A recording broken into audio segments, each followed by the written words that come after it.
السلام علیکم ورحمۃ اللہ وبرکاتہ۔ اعوذ باللہ من الشیطان الرجیم، بسم اللہ الرحمن الرحیم۔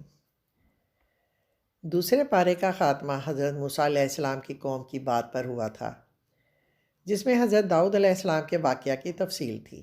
اس میں حضور صلی اللہ علیہ وآلہ وسلم کی رسالت کی طرف بھی اشارہ تھا، اور یہ بتایا گیا تھا کہ آپ صلی اللہ علیہ وآلہ وسلم کو ان تجربات سے آگاہ کیا جا رہا ہے جو تمام رسولوں کو انسانی تاریخ میں پیش آتے رہے ہیں۔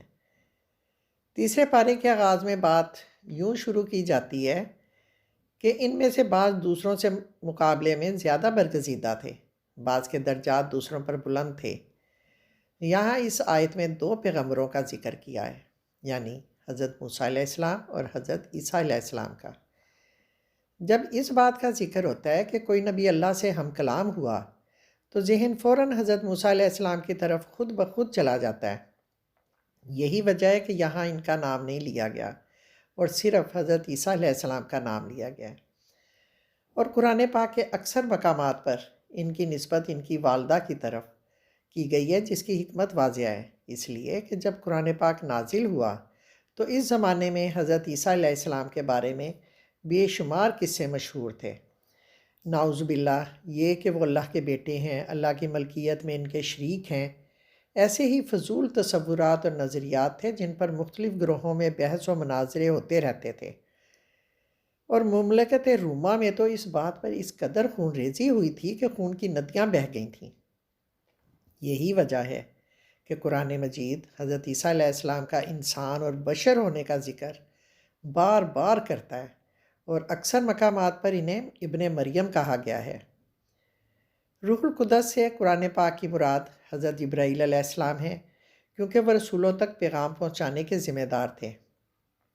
جب مدینہ منورہ میں یہ آیات نازل ہوئیں تو اس وقت مکہ مکرمہ میں مشرکین اس ذوم میں مبتلا تھے کہ صرف وہی ملت ابراہیمی کی نمائندگی کرتے ہیں۔ مدینہ منورہ میں یہودی یہ دعویٰ کرتے تھے کہ وہ حضرت موسیٰ علیہ السلام کے دین کے پیرو ہیں، اور عیسائیوں کا دعویٰ یہ تھا کہ وہ حضرت عیسیٰ علیہ السلام کے دین کے پیروکار ہیں۔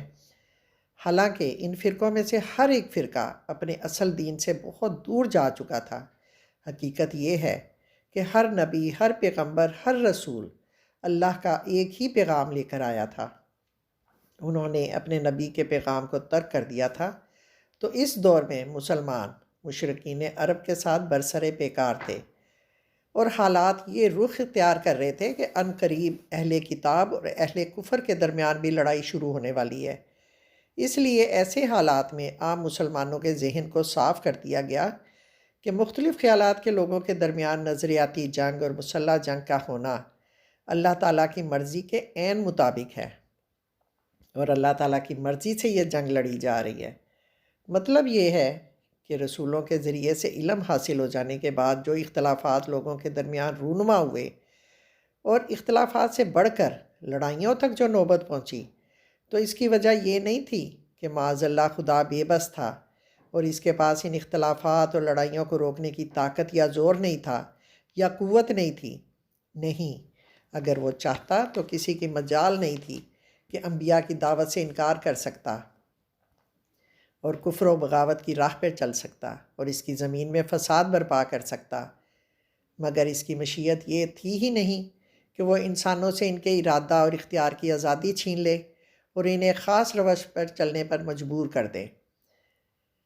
اللہ تعالیٰ نے امتحان کی غرض ہی سے تو انسان کو زمین پر پیدا کیا تھا۔ اللہ نے فیصلہ کیا کہ انسان اپنی تخلیق کے اعتبار سے مختلف ہوں۔ اس نے فیصلہ فرمایا کہ انہیں اپنی زندگی کی راہیں اختیار کرنے کی آزادی ہو۔ اس نے فیصلہ کیا کہ جو راہ ہدایت اختیار نہیں کرے گا وہ گمراہ ہوگا۔ اللہ نے فیصلہ کیا کہ اہل ایمان اس واحد، واضح اور بالکل سیدھی حقیقت کے قیام کے لیے جہاد کریں، اور صرف یہ کافی نہیں ہے کہ وہ اپنے آپ کو انبیاء کی طرف منسوب کر دیں، اصل بات تو یہ ہے کہ ان کا رویہ کیسا ہے اور ان کا عمل کیا ہے۔ بس جس قدر اختلافات اور لڑائیاں اور ہنگامے ہوئے، وہ سب اس وجہ سے ہوئے کہ اللہ نے لوگوں کو ارادے کی جو آزادی عطا کی تھی، اس سے کام لے کر لوگوں نے یہ مختلف راہیں اختیار کر لیں، نہ کہ اس وجہ سے کہ اللہ تو ان کو سیدھے راستے پہ چلانا چاہتا تھا، مگر معاذ اللہ اسے کامیابی نہیں ہوئی۔ یہی وجہ ہے کہ اس اصولی بات یعنی عقیدہ کے اختلاف اور لڑائی کے بیان کے بعد اللہ تعالیٰ اہل ایمان کو خطاب کر کے یہ حکم دیتے ہیں کہ اللہ تعالیٰ نے انہیں جو مال و دولت دیا ہے اس میں سے اس کی راہ میں خرچ کریں۔ اہل ایمان کے دلوں سے یہ ایک محبت بھری اپیل ہے، کیونکہ وہ اللہ تعالیٰ پر ایمان لائے ہیں۔ اے ایمان والو کہہ کر مخاطب کیا گیا ہے۔ اپیل یہ ہے کہ جو تمہیں ہم نے عطا کیا ہے اس کا ایک حصہ ہمیں دے دو، آخر ہم ہی دینے والے ہیں اور داتا ہیں، اور ہم ہی اپنے دیے ہوئے سے کچھ مانگ رہے ہیں۔ دیکھو ایسے مواقع بار بار نہیں آتے، اگر تم نے اس سے فائدہ نہ اٹھایا تو پھر یہ مواقع نصیب نہیں ہوں گے۔ یہ آخری موقع ہے، اگر تمہارے ہاتھ سے چلا گیا تو پھر دوبارہ ہاتھ نہیں آئے گا۔ ابھی تو اس موقع پر مال نفع بخش کاروبار میں لگ رہا ہے، اللہ کے ساتھ کاروبار کرنے اور انویسٹ کرنے کا موقع ہے۔ اس کے بعد یہاں اللہ تعالیٰ فرماتے ہیں کہ خرچ کرو، کہ اس سے پہلے کہ وہ دن آئے کہ خرچ کرنے کا کوئی موقع نہیں ہوگا۔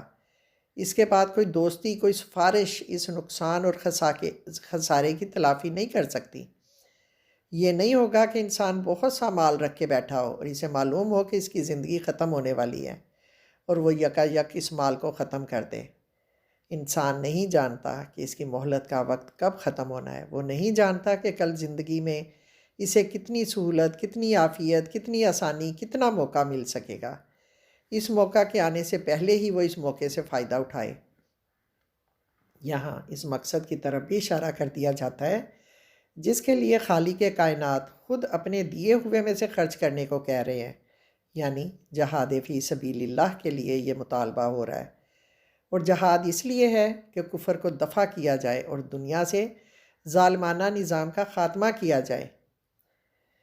اس کے بعد ایک عظیم الشان آیت آتی ہے، اس پر اگر انسان یقین رکھے تو زندگی بدل جائے، اور وہ ہے آیت الکرسی۔ آیت الکرسی جو نظریہ توحید کو اپنی پوری گہرائیوں اور واضح نشانیوں کے ساتھ پیش کرتی ہے، جس میں گہرے معنی پوشیدہ ہیں۔ اللہ تعالیٰ کی وحدانیت کا اعلان ہے، اللہ کی قدرت کا اعلان ہے۔ آیت الکرسی کو آیات کی سردار کہا گیا ہے۔